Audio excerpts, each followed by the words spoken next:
we will look at stationary waves and how they are formed, because that is important to understand how they are actually being created.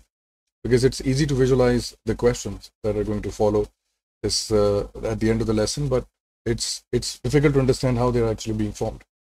So for stationary waves to be formed, we need to understand what is superposition. You can find the link of that video in the description as well.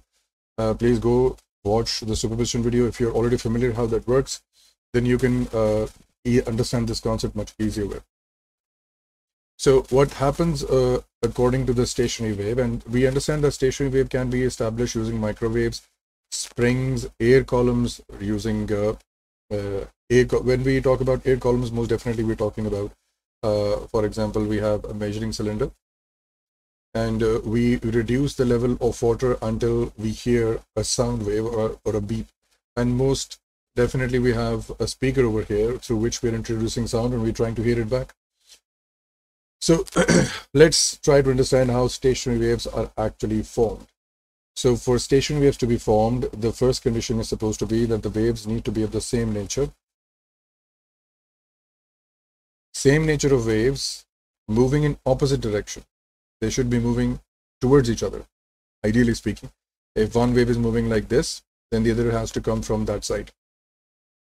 And when they meet, they interfere and undergo superposition principle that we've already understood, that if the frequencies are same, then their individual amplitudes will be added together, and the resulting wave is going to look like a superposition wave. I'll show you animation for that as well.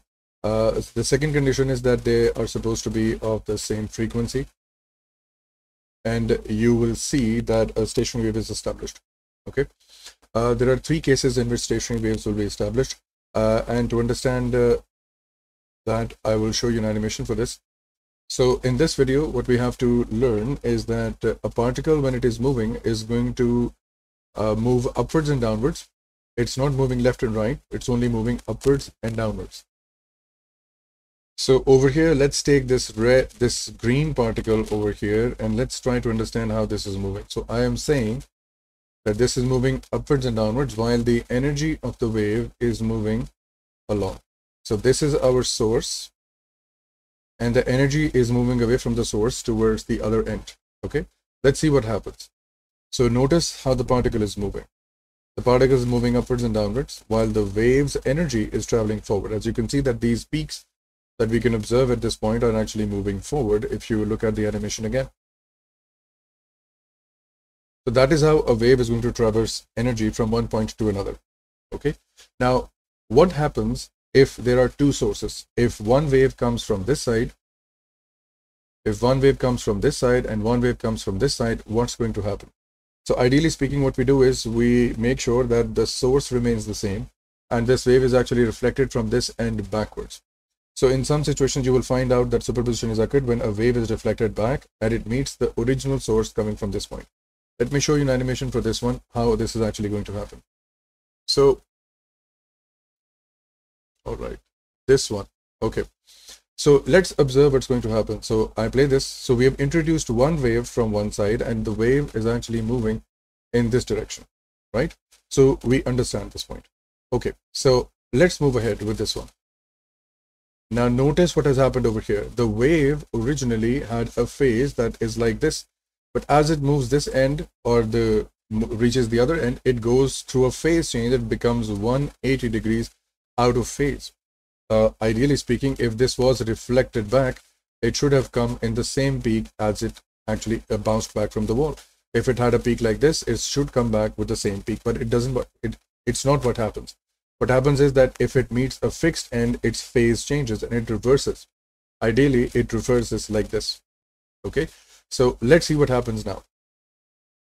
So it comes back to the position, again meets a fixed end and goes through a phase change and goes back up again. Now, what will happen if we introduce a new phase or a new wave into this? Let's wait for this to get bounced back. Now, notice what we've done over here. So I've created another wave, or I've generated another wave. Now, this wave is actually being reflected back. This is the reflected wave. And this is a new wave from the source. Because we imagine that there is a speaker of sound over here, or microwave, or a wave producing element, or a vibrating source at this point, which is creating waves in the source in this string. So this is a new wave, or you can say the wave generated by the source. Now let's see what's going to happen. So this was reflected back. Now they are moving towards each other, and most definitely they're going to undergo superposition principle, where their individual amplitudes will be added together. Let's move it one by one. They're approaching each other, and as they just approach each other, look at what happens to the green particle. It would have to respond to both of them.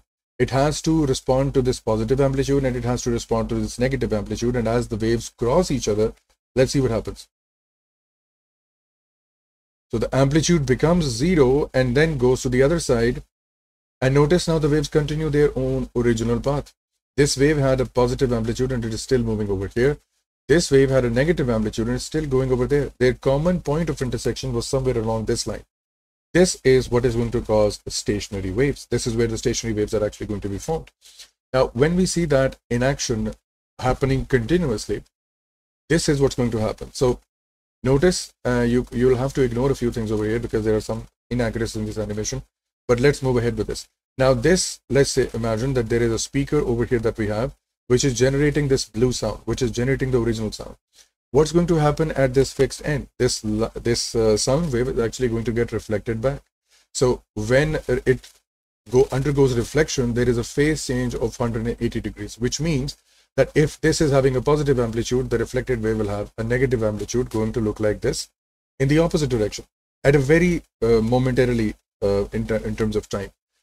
So we have an original wave and we have a reflected wave coming from the other side. Let's see what that is going to look like. So we will involve that. You can ignore the lower side for now. Now this is where we introduce the reflected wave. The red wave that you see over here is actually the reflected wave, and it was originally caused by the blue wave. If the speaker was off, then most definitely there is no sound going inside the pipe and there is no sound coming out of it. So we introduced the blue one, and the red one is being reflected back from the surface. Now you can see very clearly over here that if we introduced a crest, it bounced back with a trough. Sorry, we introduced a trough, it bounced back with a crest, right? So there is a phase change of 180 degrees, which I just discussed with you over here in this animation, that when a wave meets a fixed end, it actually goes through phase change and goes to the other side. I will attach a few links in the description as well. Please check them out as well for the visual animation in real life, not just these animations. In real life, you will see what's going to happen.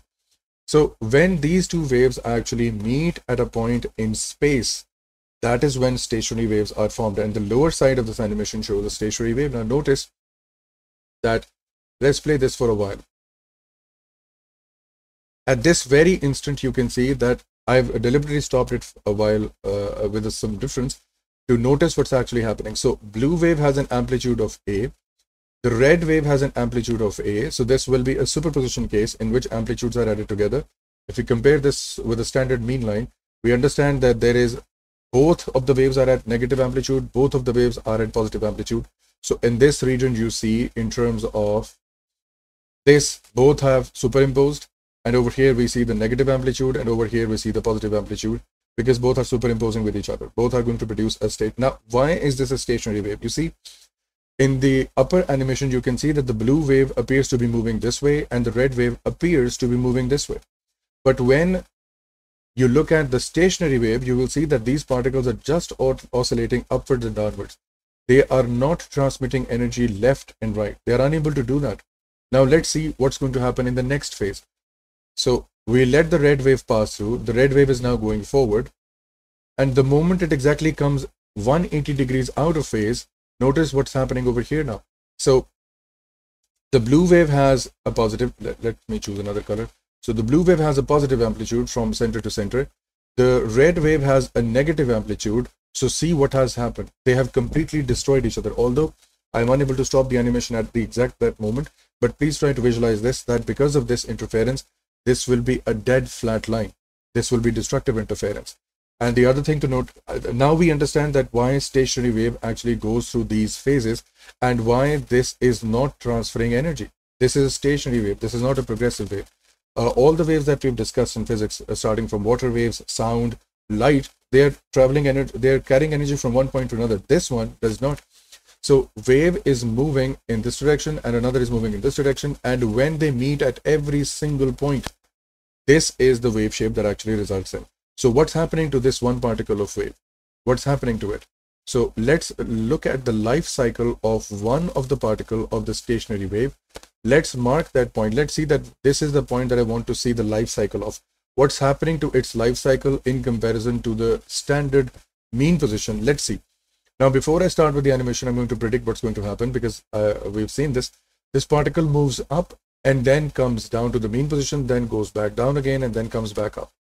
This is its total lifetime, right? But please be advised that this wave is not carrying energy in any direction because the wave is not moving. It's a stationary wave. The name suggests it's stationary. All because of the fact that one of the wave is coming from that side and one of the wave is coming from this side. So the particle is going to move up, come down, and then going to move in these two directions at all times. And notice that at any wave cycle, this is not moving forward and backward, just like this blue and red one. You can see that the blue wave is moving rightwards and you can see that the red wave is moving leftwards. These are carrying energy, but the stationary waves, as a result of the superposition of these two waves, is not carrying energy. That is why we call it stationary wave. I'm repeating this again and again so that we can visualize this properly. Now, let's see the life cycle of this one particle going up and down. This one goes forward, this one goes backward, while the stationary wave is not moving forward, is not moving backwards. Let's see what happens. You see, this particle came down and then it goes back up again to the mean position, and then it goes back to the positive mean position and then comes back to the mean position again. This is a stationary wave. This is not carrying energy. Why? Because if you look at this particle, look at this particle, or look at any phase of the wave. Is this wave moving forward and backward? Like the upwards animation that we have, blue one is moving towards the right, red is moving towards the left. They are moving, they are progressive waves, but because of their superposition, we end up with a stationary wave that is going to look like this. Now, I hope we understand what the animation is going to be about and what we are going to, understand how we are going to solve the questions in this. Okay, so let's go back to the lesson. Now, there are going to be a few cases over here in which we are going to design stationary waves and then going to solve it. So first, we need to understand that in a stationary wave, there are certain phases when the particles are moving, and we have seen that a particle can start its life from this one location, go to the other position, and come back to the same position again, right? So these points which are fixed on their own positions, which do not move, are called nodes. And the points that are actually do move or are moving at the maximum displacement are called antinodes. Okay, so where are they going to be formed? So if you have a closed end or a fixed end, if the end is closed or it is fixed, like the end of a pipe or the wall where you have fixed the rope in which you are going to create the stationary wave. If that is the case, then in that case, there will always be a node formed at the closed and the fixed end. These are the rules that you have to follow while making the stationary waves. And if you encounter an open end, what could be an open end? The end of a pipe, of an empty pipe, the end of a flute, for example, the music instrument. So that is going, or the mouthpiece of, let's say, a pipe, right? So at this position, you will always find an antinode, open end or the free end. Antinode means that the particles will be vibrating at maximum oscillation. Let me show this to you in another way. We are observing this in sound. Let's observe this in terms of ropes and threads, where we are going to see this. Now notice what's going to happen in this situation. Okay, just a moment. Over here. Now notice that on the other side, on this side, this is not fixed. Previously, it was fixed. Let me play that animation for you. Notice that in this case, this one end is fixed. Because it is fixed, this will always be, this is always going to end up being a node. Nodes are those points in which the oscillation is not taking place. So we have no other choice. The particle has no other choice. But if we do give it a choice to move freely, now notice how this particle behaves. You will see that it is moving upwards and downwards. This is moving. Now it is allowed to move freely. It can move freely. So this end will now become an antinode, this fixed end.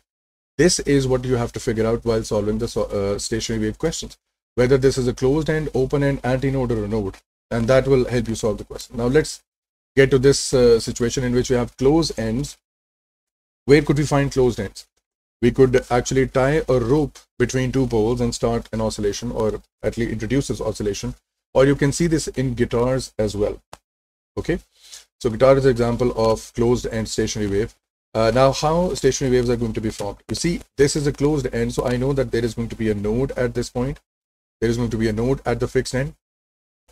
First, we start with the smallest frequency, which is called the fundamental frequency, right? This is going to be called fundamental frequency.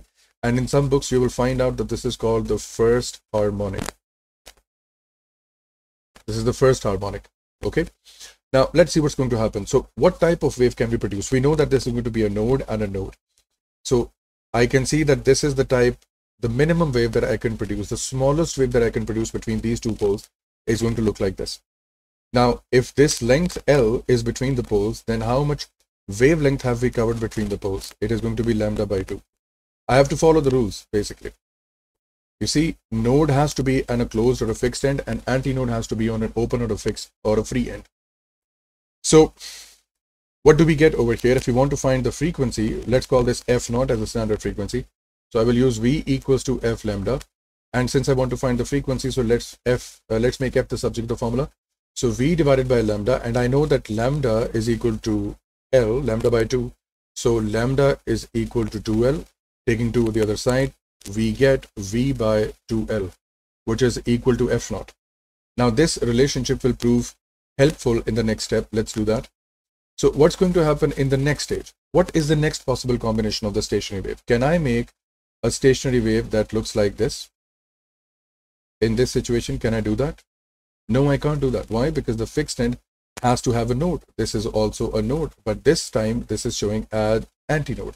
This is wrong. I could not have done that. This wave will not be formed. So you will increase the frequency until you see a wave that is going to look like this. And the opposite side of the wave is going to look like this. So again, at fixed ends, we have a node, but in the center, we also have a node. No problem. But we can't go against the rules. So in this case, what's going to happen? We are not changing the length between the poles. So length now represents the full complete lambda. So what's going to happen now? This is going to be called the second harmonic, right? So V equals to F lambda. We want to find F. Let's call this F1, right? So equals to V divided by lambda, and lambda was equal to length L, which is going to be V by L. Now, if for the sake of example, if I multiply this whole equation with 2 and divide this with 2, it does not matter. But why have I done this? We've done this because we want to find a similarity with this 2 by L over here that we've done. So extracting that V by 2L from this equation, I can replace this as F naught multiplied by 2. This becomes 2F naught. So second harmonic of this fundamental frequency will actually be 2 times of the frequency. So what is this relationship going to help us through? So if we find the fundamental frequency, let's say this is going to be 50 hertz, then I can predict that the next stationary wave that is going to be formed is going to be 100 hertz. So there is going to be a pattern in this closed end situation. And this is the pattern that we have to identify. What is the next possible situation can I produce? I can, of course, squeeze more waves between these two poles. So can I draw this wave, which is going to be the next possible situation in comparison to this one? I can't do that because there is an antinode being formed because of my option. This is not possible. There needs to be a node. So this is the wave that is going to be formed because of this. Now this is again a node and a node. Now I realize that over here, it is not going to get so simple. It is changing a bit. So this length L, which is exactly the same as the previous length, now this is experiencing a wavelength which is larger. So how do you calculate this? So this is actually at least lambda. And this part is lambda by 2. So when you add them together, this becomes 1.5 lambda, which is 3 by 2 lambda, or 3 by 2 times the waves. So this is going to be the third harmonic, right? So V equals to F lambda. We need F. So let's make F the subject of the formula. Let's call this F2 equals to V divided by lambda. Now we know that lambda is going to be calculated from this situation as in terms of L, so this will be 2L divided by 3, right? So when we replace this, this is going to become V divided by 2L by 3, which is going to be simplified as 3V divided by 2L. Now notice that we get 1 by 2L factor again. So if I write this down as 3 multiplied by V by 2L, I hope that there is no problem. And why am I simplifying V by 2L? Because I know that that is the original fundamental frequency. So this is going to come out as 3 times F naught. So if the examiner had asked me about the third harmonic or the third possible situation, I can predict that this will be 150 Hz because F naught I assumed to be 50 Hz. And similarly, he will give you the answers and situations in which you can calculate this and then go on. Okay. Okay. All right. So we understand that the respective F naughts or the fundamental frequency is going to be an integer number of F naughts. So it could be 1 F naught, 2 F naught, 3 F naught, 4 F naught, 5 F naught, and so on. Okay. Now we will deal with closed, end later. So, okay. So we deal with closed, open later. Let's deal with open ends first. So since we're dealing with open ends, I can assume and I can assure that we're going to have an antinode at this point and an antinode at this point under all circumstances. We start with the fundamental frequency. We start with the smallest possible frequency. So what is my fundamental frequency? What is the smallest way that I can make? Can I make an antinode over here and an antinode over here with no wave in between? That's not possible. So what's going to happen is that a wave is going to look like this when it starts to form. So you can see that there is a maximum amplitude. This is antinode on both sides. Let me show this to you in an animation over here. Now we have open ends on both sides. This is what it's going to look like. The next possible combination is going to look like this. And notice that there are going to be antinodes on both sides. The next combination is going to look like this and this and this, so on and so forth. Okay. So let's try this. So how many wavelengths are being formed? So this is lambda by 4. This is quarter of a lambda within a length of pipe as L. So if you add both of them together, lambda by 4, lambda by 4, this becomes lambda by 2. So in this case, if we want to find out the frequency, that will be V divided by lambda. And we know that if you take 2 over there, lambda is going to be equal to 2L. So this comes out as 2L. Why are we taking this in terms of L? Because we don't have the wavelength. We only have the pipe's length. So we can only represent this in that term. So this is going to be fundamental as F naught. Let's try the second harmonic. What's the next possibility according to the wave that we've seen? In this situation, we go to the next possibility. That is this one, right? Because could we have made a wave? Let's fix one end and let's try to make a wave that looks like this. Can we do this? We can't do this because on the open end, there cannot be a node. We can't do that. A stationary wave will not be formed because of this. So it always has to have an open end or an antinode on the other side. So what does this look like? This looks like a complete lambda in the length of L. Why? This is lambda by 2. This is lambda by 4. This is quarter of a lambda. If you add all of them together, you will find out that this is going to be lambda. If this is creating difficulty for you, what you can do is simply write fraction 0.5 plus 0.25 plus 0.25. This is going to become 1, which is what we've done over here. So F1 is equal to V divided by lambda. But now we know that V is being divided by length L itself. If I multiply this equation with 2 and divide this with 2, what will this help me? This will help me to figure out or isolate this number at least. This comes out as 2 times F naught. So similarly, exactly the same equation in this one are actually being formed as in the first case, which was closed. So in the second harmonic situation, let's call this F. So this is going to be the second harmonic. And this is going to be the third harmonic. The main takeaway is to remember these formulas, right? So in second harmonic, we see that it is 2 times. In the third harmonic, we're going to see the wave that is going to look like this. Like this. So this from this point to this point is complete lambda. This is lambda by 4. The last part is lambda by 4. So if you add all of them together, this is going to look like 3 by 2 lambda. So 3 by 2 wavelengths are being completed in length L, which is from this point to this point. So my lambda comes out as 2L by 3. When you use that over here, V divided by lambda equals to V divided by 2L by 3. 3 goes up. We are left with 3V divided by 2L.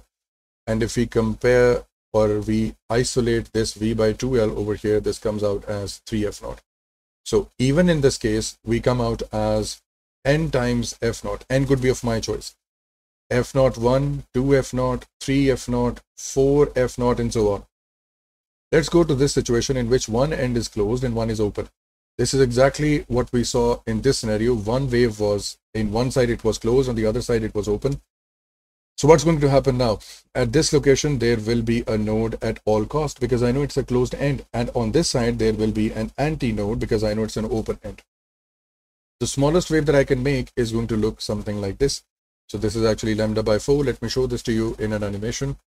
So let's say that we had one end was closed. This is going to be the base case. We can't make a wave smaller than this.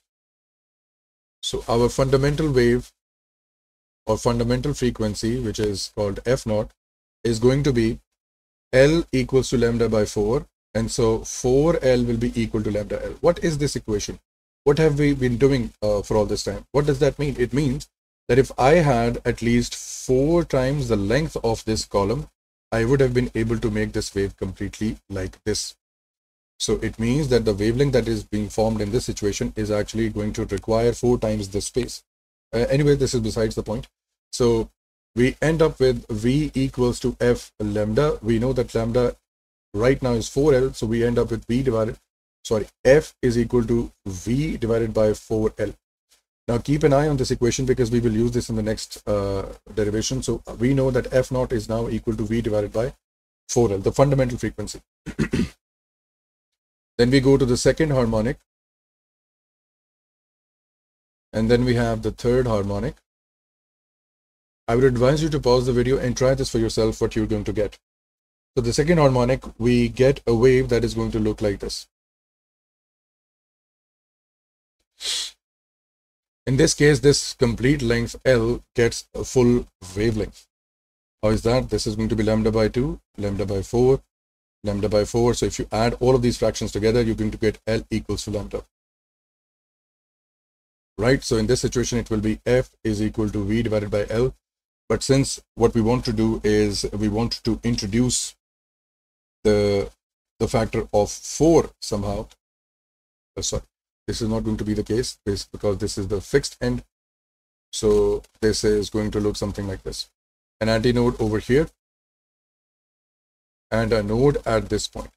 This is what you will see. So this is lambda by 2. This is lambda by 4. If you add them together, this is going to be L equals to 3 by 4 lambda. So when you place it, of course, by rearranging, I'm going to do this in one step, and you're going to end up restoring this.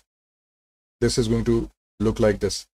So we isolate 3 multiplied by V by 4L, and I end up with this V by 4L being the standard frequency. So I can write down this as 3F naught. You can very well see that where this is going. This is going towards an odd function. Let's try this for the third harmonic as well. So in this situation, if we go back to this animation, this is what was the next harmonic going to look like. This is what we've drawn over here. And the next harmonic is going to look like this. Okay. So I hope that you're able to predict this now. This is what it's going to look like, as you can see over here, because we have no choice. There has to be an antinode over here. There has to be a node over here.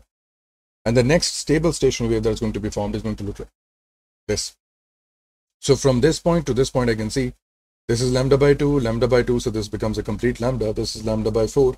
If you add them together, this comes out as 5 lambda by 4. Now this length L pipe has 5 lambda by 4 length, right? So if you rearrange this and then put this over here, so this is going to be F2 equals to V divided by lambda, which comes out as 5V divided by 4L, which can be written as 5 multiplied by V divided by 4L, isolating this because I know this is the fundamental frequency over here. So I can minimize this as 5F naught. So what do you see over here? We see an odd function. So the odd function series is 2n plus 1 into lambda. So if you put 0 over here, you get lambda. If you put 2n minus 1. So if you put in 1 over here, you get 1, just a moment, I think it's 2 plus 1.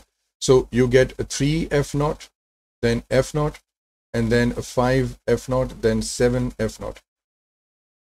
All right. So I think there may be a problem with this fraction as well. You can check this with mathematics. what fraction is for odd numbers, what's number series for odd numbers. You can check that with, I think, P1 mathematics.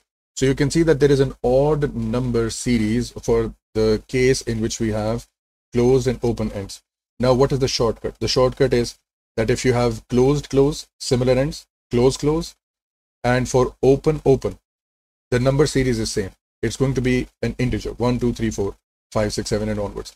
If it is different, close and open, then it's going to be an odd number series. You can remember this and it will help you. Let's try to solve